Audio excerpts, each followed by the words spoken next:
Hello बच्चों, कैसे हो? सभी को सुप्रभात। आज हम स्टार्ट करने वाले हैं कक्षा 10 का प्रश्नावली 4.1, जो कि द्विघात समीकरण का पहला चैप्टर है।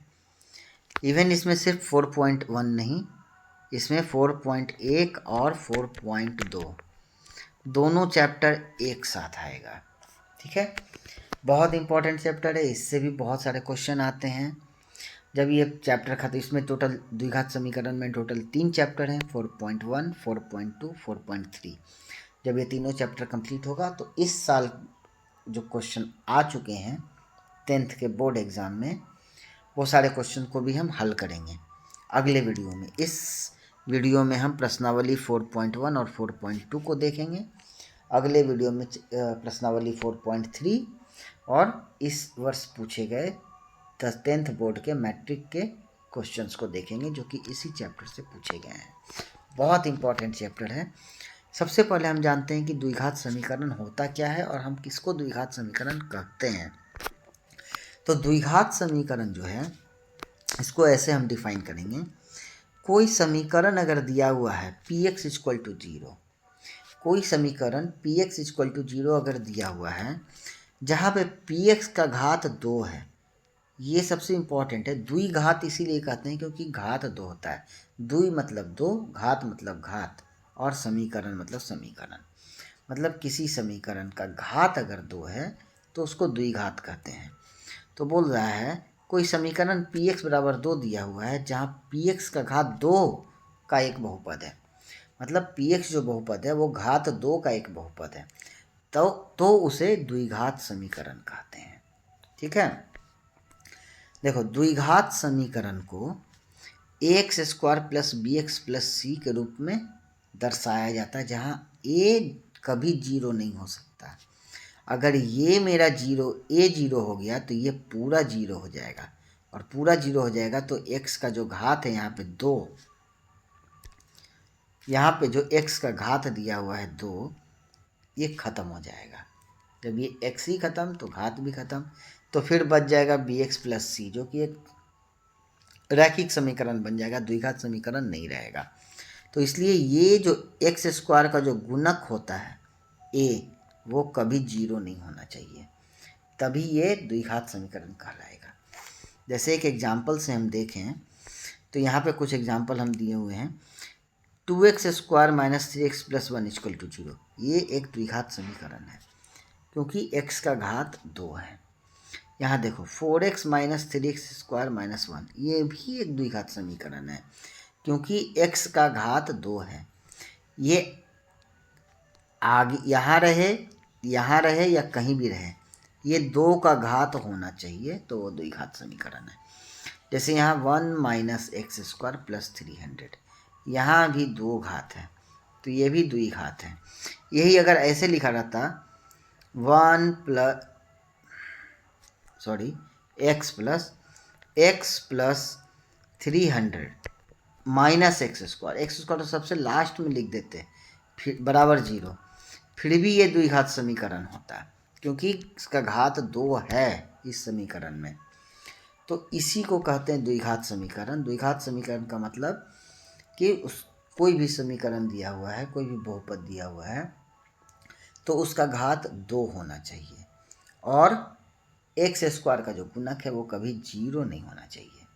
ठीक है, और ये जो ए बी सी है, और ये जो ए बी सी दिया हुआ है, ये सब रियल नंबर्स हैं। ठीक है, यही होता है द्विघात समीकरण।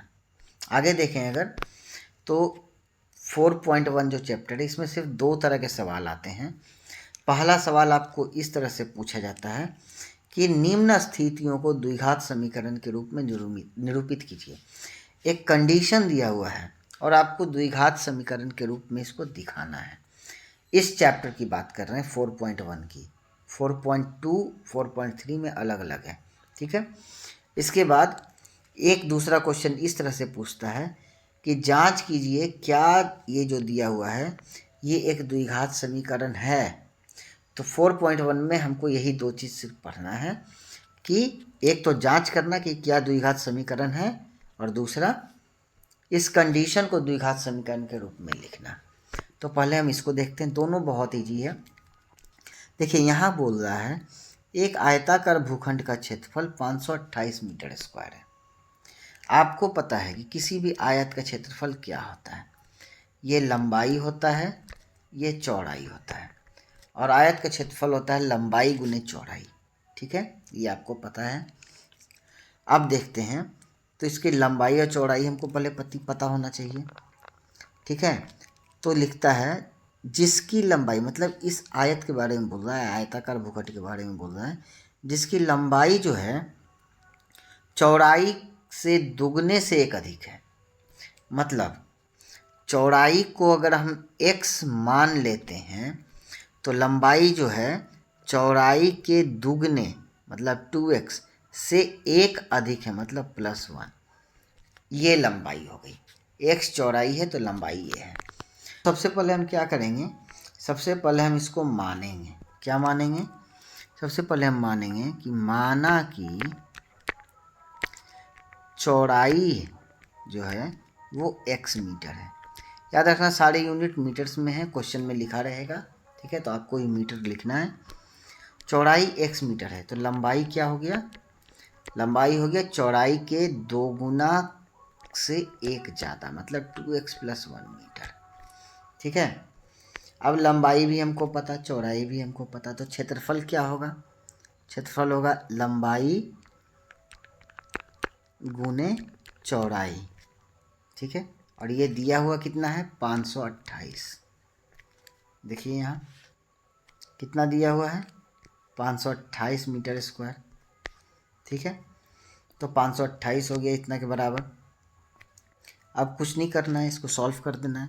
ये x इसमें गुना होगा, ये x इसमें गुना होगा, इसमें गुना होगा तो 2x², इसमें गुना होगा तो +x, और चूंकि हमको द्विघात समीकरण के रूप में लिखना है तो इसको भी हम इधर ले आएंगे। यहाँ प्लस है तो इधर आके -528 हो जाएगा बराबर 0। यही हो गया आपका आंसर। ठीक है, आपसे बोल रहा है क्वेश्चन में द्विघात समीकरण के रूप में निरूपित कीजिए, तो आपने यहाँ पे इसको द्विघात समीकरण के रूप में निरूपित कर दिया। ये हो गया आंसर। अब देखिए ये चैप्टर 1 है। ठीक है, द्विघात समीकरण के रूप में निरूपित करना, चैप्टर 1। इसका आप हल निकाल दीजिए, जिसको मूल भी कहा जाता है, तो वो हो गया चैप्टर 2। चैप्टर 1 में आपको द्विघात समीकरण बनाना है और चैप्टर 2 में उस समीकरण को हल करना है। ठीक है, देखिए सेकंड बोल रहा है 2 क्रमागत धनात्मक पूर्णांकों का गुणनफल जो है 306 है। क्रमागत एक साथ 1 2 5 6 10 11 41 42 कोई भी हो सकता है, 2 क्रमागत एक साथ वाला। तो मान लेते हैं कि एक संख्या जो है वो x है, तो दूसरी हो गई x + 1 उसके बाद वाली, और इन दोनों का गुणनफल दिया हुआ है 306। तो कहने का मतलब x गुने x + 1 बराबर 306। सेम उसी टाइप से है, ये दोनों गुना होगा तो x², ये दोनों गुना होगा तो +x, 306 को इधर ले, ये तो -306 बराबर 0। ये आपका बन गया द्विघात समीकरण, ये हो गया आंसर। ये है चैप्टर 1। इसको आप हल कर दीजिए, इसका मूल निकाल लीजिए, चैप्टर 2। ठीक है, अगला चलते हैं। एक बता दिए आपको, इसमें जो एक टाइप का क्वेश्चन बता दिए, द्विघात समीकरण के रूप में निरूपित करना। दूसरा टाइप का क्वेश्चन है, बोलता है जांच कीजिए कि ये जो दिया हुआ है ये द्विघात समीकरण है कि नहीं। ठीक है, जांच करने के लिए क्या करेंगे, हमको द्विघात समीकरण होने का सिर्फ और सिर्फ एक ही कंडीशन है, घात 2 होना चाहिए। ठीक है, तो हम इसको तोड़ देते हैं।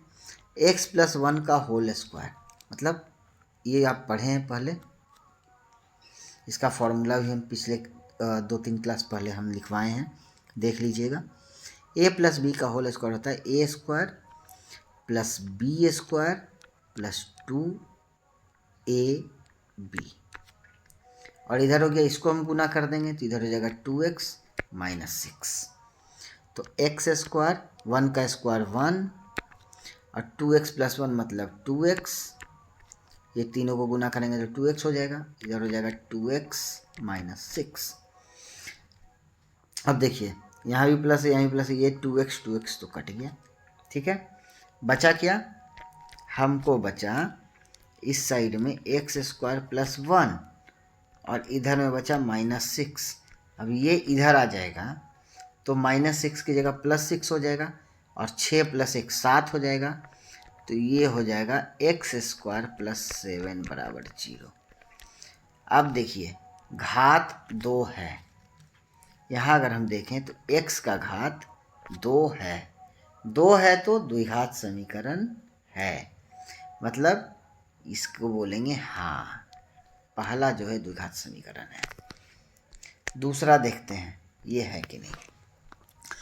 एक्स स्क्वायर का घात चेक करना है, दोनों को गुना कर दीजिए तो इससे गुना होगा, ये इससे, फिर ये इससे, ये इससे। ठीक है, तो एक्स स्क्वायर, ये इससे किए तो एक्स स्क्वायर, फिर ये इससे जाएगा तो प्लस एक्स, यहाँ -2 से x गुना होगा तो -2x, -2 से 1 में गुना होगा तो -2, इतना बराबर हो गया। उसी तरह यहाँ गुना करेंगे तो यहाँ एक्स स्क्वायर, यहाँ प्लस 3x, उसके बाद यहाँ गुना करेंगे तो -x, इसको गुना करेंगे तो -3। अब सबको एक तरफ कर देते हैं तो यहाँ है x square plus x minus 2x minus 2, ये सब इधर आएगा तो माइनस में हो जाएगा, minus x square minus 3x, ये माइनस उधर जाके प्लस हो जाएगा x, माइनस उधर जाके प्लस हो जाएगा 3 बराबर 0। अब देखिए एक्स स्क्वायर कट गया, यहाँ प्लस है यहाँ माइनस है। ठीक है, यहाँ हो गया जाके x वाला को देखेंगे, x plus x minus 2x minus 3x plus x, तो प्लस प्लस 2x कट गया। ठीक है, तो बचा क्या, -3x, और इधर क्या बचा, -2 प्लस 3, -2 प्लस 3 अगर हम देखेंगे तो -2 प्लस 3 हो जाएगा जाके 3 - 2 + 1 इक्वल टू 0। समीकरण तो हमको निकला -3x + 1 इक्वल टू 0, लेकिन इसका जो ये 2 घात वाला था ये कट गया और इस फाइनल समीकरण में 2 घात हमको नहीं मिला तो हम कहेंगे कि ये जो है समीकरण ये द्विघाती नहीं है, द्विघात समीकरण नहीं है। यही 2 टाइप हमको चैप्टर 4.1 में पढ़ना है। इसी का एक एक्सपेंड कर देंगे और इस तरह से अगर कोई गुणनखंड, इस तरह से अगर कोई हमको द्विघात समीकरण दिया हुआ है और इसका हम मूल ज्ञात कर लेंगे तो वो चैप्टर 4.2 हो जाएगा, एक्सरसाइज प्रश्नावली 4.2 हो जाएगा। इसमें बस यही एक क्वेश्चन पढ़ना है, इसमें 7-8 क्वेश्चन दिए हुए हैं, सब में यही चीज़ करना है। ठीक है, चैप्टर 4.3 में भी निकालना है यही चीज़, लेकिन उसका तरीका अलग है, उसको हम अगले वीडियो में करेंगे। इसमें हम इस द्विघात समीकरण का मूल ज्ञात करेंगे गुणनखंड विधि से। ठीक है, तो मूल ज्ञात करते हैं। ये भी चीज़ हम पहले बता चुके हैं, जब हम गुणनखंड आपको पढ़ा रहे थे उस वीडियो में मैंने बताया है कि गुणनखंड कैसे निकालते हैं, उसी को यहाँ पे द्विघात समीकरण में मूल कहा जाता है। वहाँ मैंने आपको अल्फ़ा बीटा भी पढ़ाया था, इसमें अल्फ़ा होता है बीटा होता है। ठीक है, उस वीडियो को देख लेना अगर आप नहीं देखे हो तो, गुणनखंड का वीडियो को। तो हम चलते हैं इसका गुणनखंड विधि से इसका मूल ज्ञात करते हैं। दिया हुआ है x square minus 3x minus 10 बराबर 0। ठीक है, इसका मूल ज्ञात करते हैं। इसके लिए हमको क्या करना होता है, इसको जो ये जो बीच वाला होता है इसको हम इस तरह से तोड़ते हैं कि जोड़ घटाव करने पे हमको इतना ही मिल जाए और गुना करने पे ये दोनों का गुणनफल मिल जाए। मतलब यहाँ 1 है, यहाँ 10 -10 है, तो गुना करने पे -10 आ जाए और जोड़ घटाव करने पे -3x आ जाए। तो इसको हम ऐसे तोड़ सकते हैं, इसको हम लिखेंगे -5x + 2x। अब देखो -5 + 2 -3 आ जाएगा, -5 × 2 करेंगे तो 10 आ जाएगा। तो ये हो गया ना उसके जैसा, यहाँ पे -10 है और इधर हो जाएगा एक्स स्क्वायर। टूट गया, इसको मैंने -3x को ऐसे तोड़ दिया। 5 × 2 10 आ जाएगा, -5 है तो -10 हो जाएगा, ये भी सही हो गया। और ये दोनों को जोड़ेंगे तो 3x आ जाएगा, ये भी सही हो गया। इतना बराबर 0। गुणनखंड में क्या था फ़र्क? गुणनखंड में ये 0 नहीं था, सिर्फ ये बहुपद दिया हुआ था। यहाँ पे इतना बराबर 0 लिखेंगे हम जब द्विघात समीकरण को हल करेंगे तो, ठीक है। यहाँ पे 0 होता है इक्वल टू में। अब यहाँ से हम कॉमन लेंगे, इसमें से x कॉमन लिए तो यहाँ एक्स स्क्वायर में से एक x बाहर गया तो x बचा, -5x में से x बाहर चला गया तो 5 बचेगा। उसी तरह से यहाँ से +2 कॉमन लेंगे तो यहाँ x बच जाएगा, यहाँ 10 में से -5 बच जाएगा, इतना बराबर 0, ठीक है। तो ये क्या हो जाएगा, एक तो हमको कॉमन मिला x - 5 और दूसरा हमको कॉमन मिल गया x + 2, इतना बराबर हो गया 0। अब अगर इसका और इसका दोनों का गुणनफल अगर 0 है तो उसका कंडीशन हो सकता है या तो ये 0 या तो ये 0। ये 0 हुआ तो ये कुछ भी रहेगा, गुना होगा तो 0 आ जाएगा। ये अगर 0 है तो इसको अगर 0 से गुना करेंगे तो ये पूरा 0 आ जाएगा। तो दोनों में से कोई एक 0 हो सकता है, तो हम दोनों को 0 के बराबर कर देते हैं, ठीक है। तो हम करेंगे सबसे पहले x - 5 बराबर 0, तो यहाँ से हमको x बराबर आ जाएगा 5। और दूसरा हम करेंगे x + 2 बराबर 0, तो यहाँ से हमको आ जाएगा x बराबर -2। तो इसका मूल हमको क्या मिला? इसका मूल मिला हमको -2 और 5। चूंकि द्विघात समीकरण है, द्विघात समीकरण का हमेशा 2 हल होगा, 2 मूल निकलेगा। एक इसी तरह से गुणनखंड करेंगे, अलग होगा 2 पार्ट में, क्योंकि द्विघात है तो 2 पार्ट में अलग होगा। और एक इधर से और एक इधर से 2 हल निकलेगा, और ये जो हल निकलता है यही मूल कहलाता है। तो इसका मूल होगा -2 और 5। उम्मीद करते हैं आपको ये वीडियो समझ में आया होगा। ये चैप्टर 4.1 और 4.2 दोनों एक साथ आपका ख़त्म हो गया। 4.1 में भी और भी सवाल हैं और 4.2 में भी सेम इसी तरह से आपको गुणनखंड निकालने के लिए और भी सवाल दिए हुए हैं। आप इसको बनाएंगे, अगर आपसे नहीं बनेगा तो आप कमेंट में पूछेंगे, हम आपको उसको बता देंगे। अगर आपको हमारा वीडियो पसंद आता है तो लाइक कर दीजिएगा, नहीं पसंद आता है तो डिसलाइक कर दीजिएगा, लेकिन दोनों ही केस में चैनल को सब्सक्राइब कर दीजिएगा, क्योंकि हमारे चैनल पर सीखने के लिए बहुत कुछ है। मिलते हैं अगले वीडियो में, तब तक के लिए जय हिंद।